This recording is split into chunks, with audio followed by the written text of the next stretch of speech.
Hi, welcome to SJW, Social Justice Weirdos. I'm Charlie McCorn. I use they, them, their pronouns. And I'm Lenny Peppers, she, her, hers.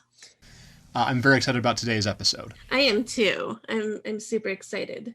Yeah. And before we get into it, we are talking about, we mentioned this person in a previous episode, a little bit of ground rules and housekeeping with this subject. One, I like to acknowledge and thank the research of Randy A. Riddle, who is sort of the expert in Rae Bourbon and has spent decades sort of collecting and piecing together this whole wild story, as well as remastering all of Rae's albums, which in theory are going to be out in a collector's box set here. He was gracious enough to give me advanced copies of them for some of my graduate research. So everything here came from Randy A. Riddle, whose tireless work has made sure that this story has not disappeared. So check out Randy's website, raebourbon.com, R-A-E bourbon.com.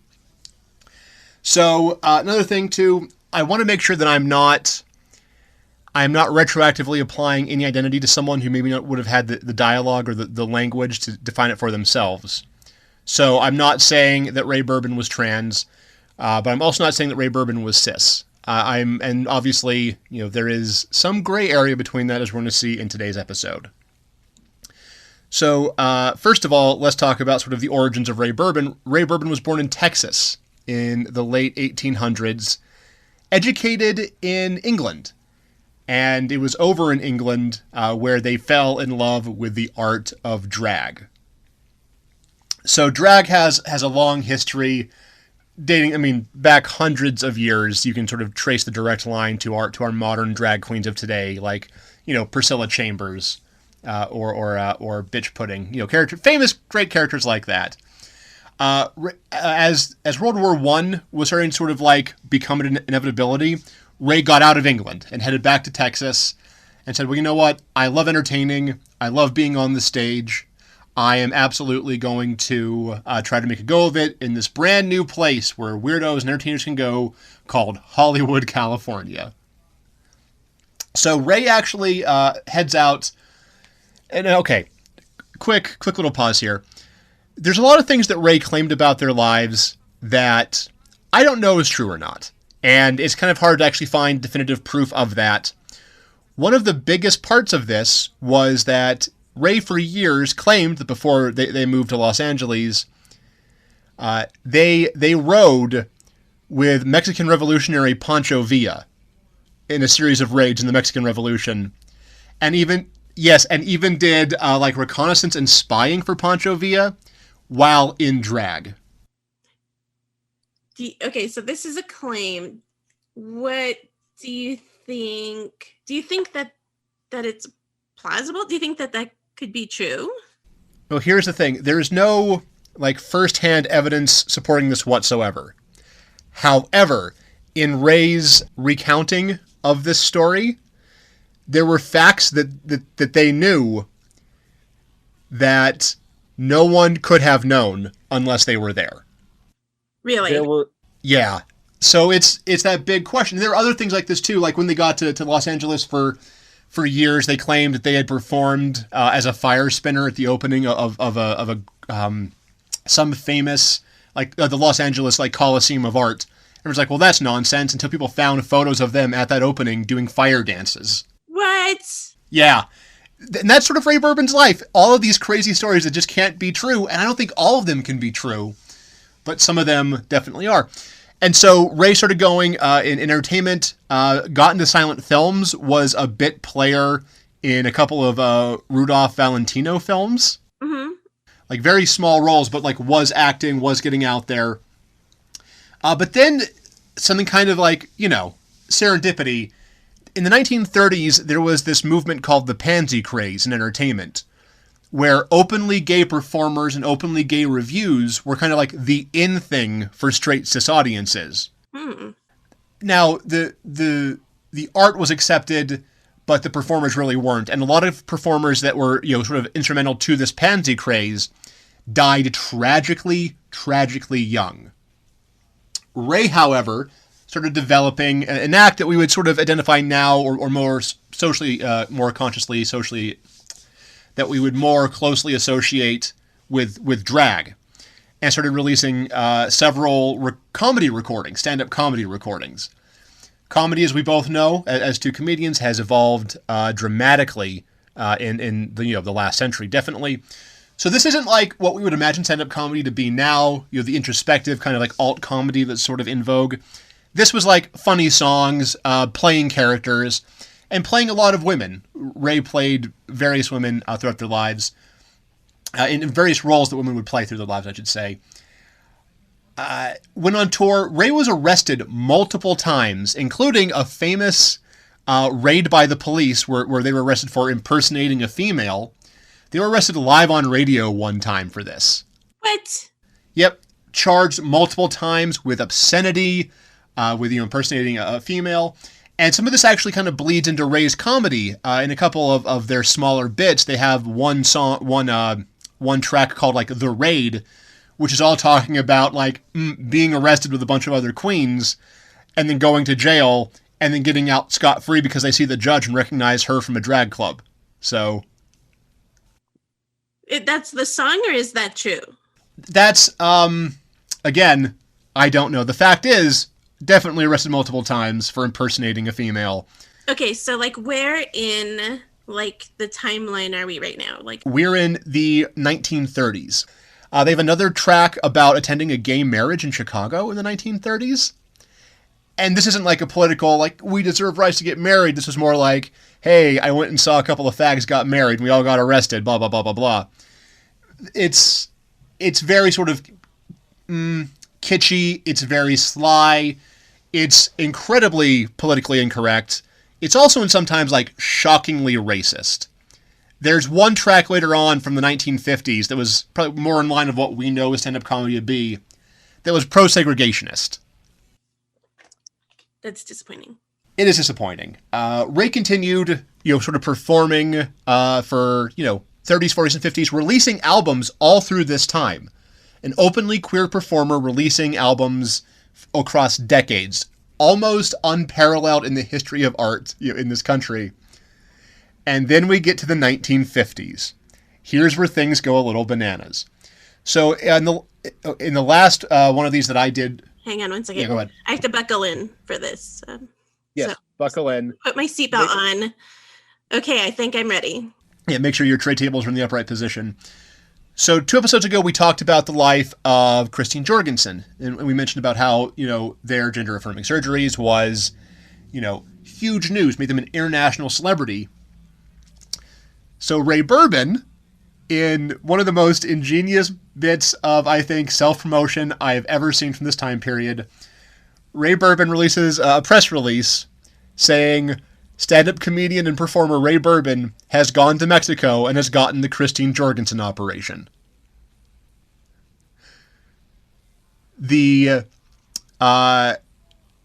made Rae a huge celebrity. Now, this is probably just a publicity stunt. However, I can't say for a fact it's a publicity stunt because a few years later, in Miami, Rae was arrested for impersonating a man. Bummer. You can't like win.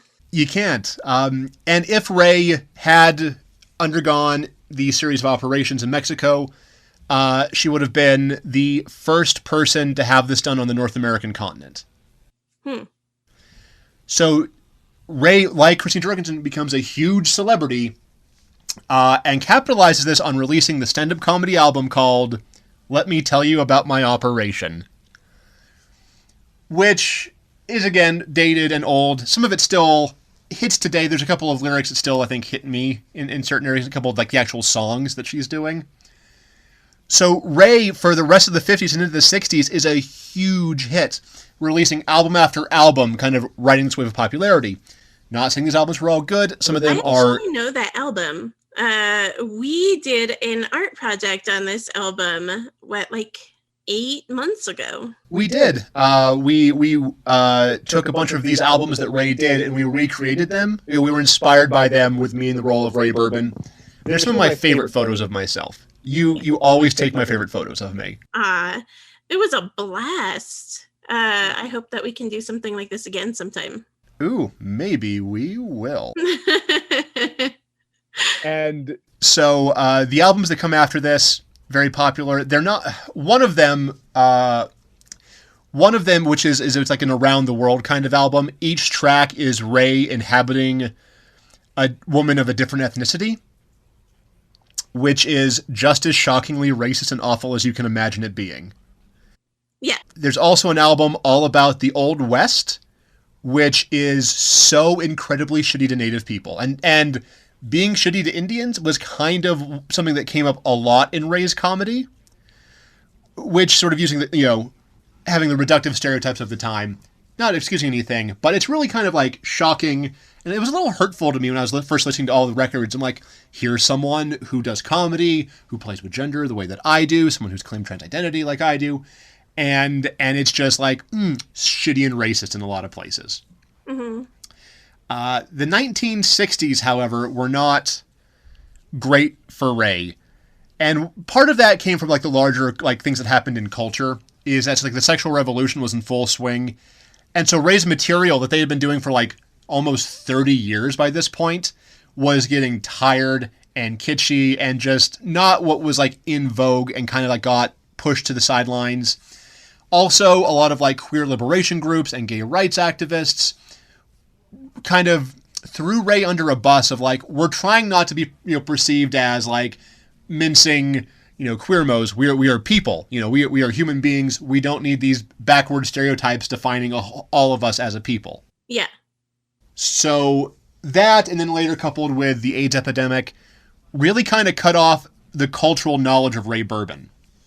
However, Rae's story kind of continued to get weird and then had a very tragic end, which we're getting into. They worked with Mae West, and they were trying to put together a stage show called Daddy Was a Lady. Okay. And one thing that Rae collected through their entire life was dogs. Rae had, and the numbers sort of vary because again, this is Rae talking. We can't quite tell like where the level of reality is. Rae had somewhere between 12 and 72 dogs that they would bring along with them on tour in a big dog entourage, like a dog entourage. Yes. Yeah. And Rae was attempting to get all of them to train all of them to pee together in unison for this big stage play. Here's where things take a tragic turn. So Rae is driving on tour, and their car breaks down and catches on fire. Oh no.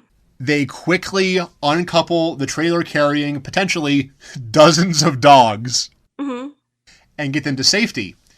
Rae is broke at this point. Rae has no money. Rae needs to get to the next show to make that next big paycheck, but can't bring the dogs. She can get on a bus. She can get down that way. Can't bring the dogs. So she goes to a local kennel and says, hey, I got 72 dogs I need to kennel right now. Yeah. I promise you I will be back in 2 months with all the money to pay them, and I'll collect all of my dogs. The owner of this kennel ends up selling all the dogs to medical experimentation. No! Yes. No, that is so awful. It's terrible. Rae Bourbon was devastated.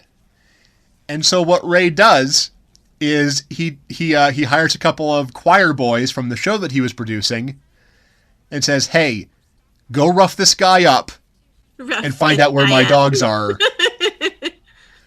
So the two choir boys go to rough this guy up and try to figure out the location of where the dogs are. And they end up beating him to death. Oh. That's... Rae Bourbon is arrested for murder too, for murder for hire, and is sentenced to life in prison. That is terrible. That is terrible. They briefly escape. Okay, so now they're on the lam. They're on the lam, and they have leukemia at this point. They are dying of cancer. Oh. This is like briefly getting worse and worse. Ooh, I thought it was bad back at the dogs, but... Rae eventually turns themselves in. Okay. Saying, I have nowhere else to go. Rae Bourbon would die in prison. And that's kind of where the story kind of ends. following this into the 1970s, 1980s, we have the AIDS epidemic, which we're so far removed away from like that first sort of terrible moment where we kind of forget that a whole generation of gay men and trans women died. And with them, sort of the cultural knowledge and cultural history of performers like Rae Bourbon died with them. Mm-hmm. Coupled with this, the gay rights activist who threw Rae under the bus, Rae kind of gets forgotten. And I only was able to run across it. There's a book about the history of comedy called The Comedians by, I'm going to hold it up right now. It's got a cool cover, by Cliff Nesteroff. And I was reading it for a research project, like, oh, maybe I'll write about like the history of comedy, the art of comedy. And there was just one line about Rae Bourbon. Just one line about like announcing, hey, I had the Christine Jorgensen operation. And it's like it's like I was in a car accident. I was just like, it just hit me and I was just struck. And I basically stopped reading that book because I'm like, I got to find out more about Rae Bourbon, which led me kind of down a research hole where I was able to get in contact with Randy Riddle of raebourbon.com, who has so much more information, photographs, recordings, albums, images of Rae in film. And I was talking to him, I interviewed him for this project that I was researching, and he only came across Rae Bourbon because he found an album in like an old gay bookstore.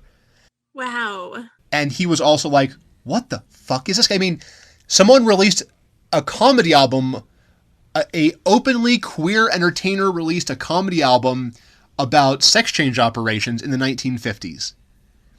That's huge. Currently there are a lot of people, dum-dums mostly, who are so concerned that like, oh, well, this is a phase, this is a new thing. And this doesn't really prove that it's not, but this shows that this conversation has been going on for decades in media and popular media. And that's kind of the life of Rae Bourbon. Like that's the kind of history of it. It's so fascinating and so kind of powerful that, this comedian for decades was releasing openly queer material, was doing shows for straight and gay audiences, and had this incredible life that, brought them into contact with so many of the big movers and the shakers of entertainment in this time. But because they were gay and because they kind of hopped back and forth on that fence of gender expression, they're kind of forgotten. Which is tragic because there are more stories, I'm sure, like these that are kind of gone. But Rae Bourbon's, because of the research of one man, again, Randy Riddle, thank you, Randy, was able to pull this all together. And I'm so grateful both to Randy and to Rae Bourbon, despite the racism and the pro-segregationalism and, the distance between it. Rae was someone that lived their life their way. In a time when people can't imagine what that could have been like. The idea of, that level of queerness, of that level of gender expression in the 30s, the 40s, the 50s, into the 60s.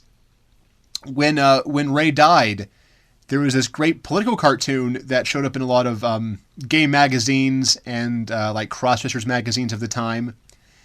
And it's just Rae Bourbon, big hair, beautiful dress, just performing in heaven. And that's sort of the story. That's the sort of the story of Rae Bourbon. I think that's a great place to end it.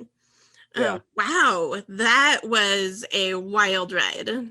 Yeah, it's astonishing. I've had so much fun researching this and just trying to, as a queer comedian and as one that blends the lines of gender on stage, and as someone who is trans, this story, though I'm, again, not ascribing any kind of historical identity or any identity to Rae Bourbon, it was that first second where I'm like, oh shit, I'm part of a history. I'm part of a legacy. I'm doing things now that when people, when I've been able, before the world fell apart, when I was able to like travel the country performing, the people that I would talk to that were blown away saying like, you're from Montana? Like Yeah. this idea of like no one had that understanding of Montana and largely of me, but being able to be the person that sort of brings this forward, the person that's able to perform and talk about the things that I do on stage the way that I do on stage. And just remembering that someone did it 80 years before I did. And how much harder that must have been. And, you know, the lumps that Rae took and performers like Rae took made it that much easier for people like me to do what I'm doing. And hopefully I'm making it that much easier in my own way for whoever comes next, myself. And, you know, I've performed with trans comedians across the country. And there are so many talented, intelligent, incredible people that are doing such amazing comedy right now. Yeah, totally. And we're all kind of in this shadow of this invisible force in our world. This person that made huge changes to our world for people like us doing exactly what we do. And they're kind of unknown, which is tragic.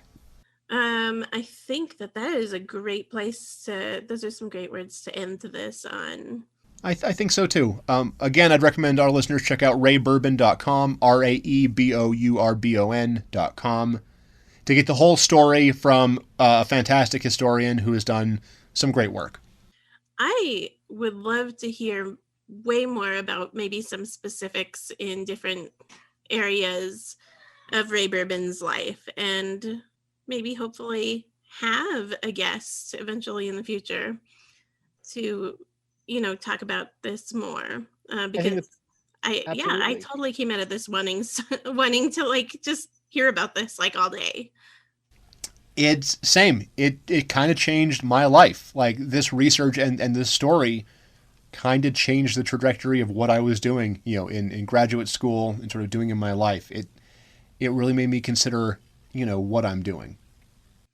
Absolutely. And I love that our area of study in grad school allows us to find that trajectory and follow it, and, you know, the support that they give us there when we want to find out more. Like I ended up the same way, but with tribal critical race theory. And I have to say, like, I absolutely love my life as like a comic and doing an academic, and I mean, it's been a blast. Yeah, I agree. So speaking of Miss Researcher, what are we talking about next week? I am going to talk about ancient Indian burial grounds. I am so excited to do this super spooky episode. Absolutely. And there's some really interesting things, like Walmarts tend to be built quite a bit on on burial sites, burial mounds, and so there's, you know, a little bit of a tidbit to get us through until next week. Well, that's excellent. Lenny, thank you so much for listening to me ramble about Rae Bourbon for half an hour. Oh, I could listen to you ramble about Rae Bourbon all day long. Well, one day soon when we're able to be together again, I probably will. Well, this has been SJW, Social Justice Weirdos, and I am Lenny Peppers. I'm Charlie McCorn, and remember, the world might be on fire, but you can change it. Just throw a brick.